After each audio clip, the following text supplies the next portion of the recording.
आज से तकरीबन 8-9-10 साल पहले आपकी एक सर्वे की गई थी आपके घर के दरवाजे पर आकर। आपके घर के दरवाजे पर आकर आपसे डेटा इकट्ठा किया BHP के लिए।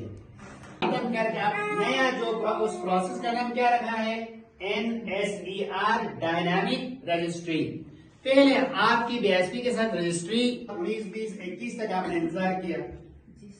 तब तक जो पैसे लेने वाली खवातीन होती थी वो पैसे लेती रहती थी। जो है ये NSER डायनामिक रजिस्ट्री का मतलब ये है कि अब आपकी लाइफ स्टाइल चेंज हो गई, तो आप आके इन पैसों से अपने आप को निकाल सकती है। इस प्रोग्राम से अगर आपको बाहर हुए के मुताबिक जो लेडीज औरतें हमारी बहनें इस प्रोग्राम से मुस्तफीद होती है, जो ही 3 साल पूरा हो जाएगा तो इस प्रोग्राम से वो ऑटोमेटिकली क्या हो जाएंगी, एग्जिट हो। जो बेनिफिशियरीज नहीं है, बाहर हमारी बहनें बैठी हुई है, वो अगर इस प्रोग्राम में शामिल नहीं है तो अपने सर्वे के 2 साल बाद आके अपना सर्वे दोबारा करवा सकती हैं। कितने साल बाद?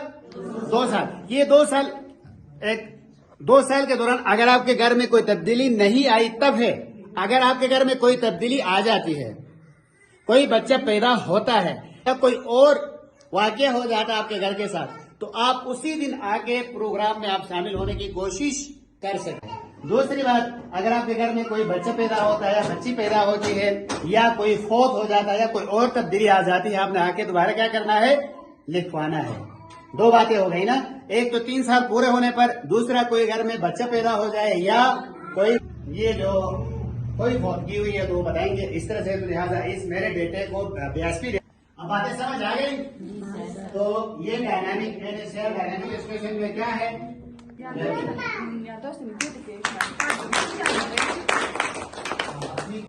हमें जो पैसे मिले थे इनसे थोड़ी मैंने बीज लाई थी।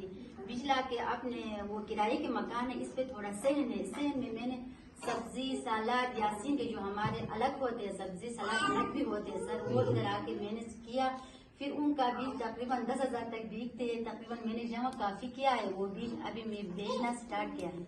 Well and nice. सबके लिए ये लेसन है।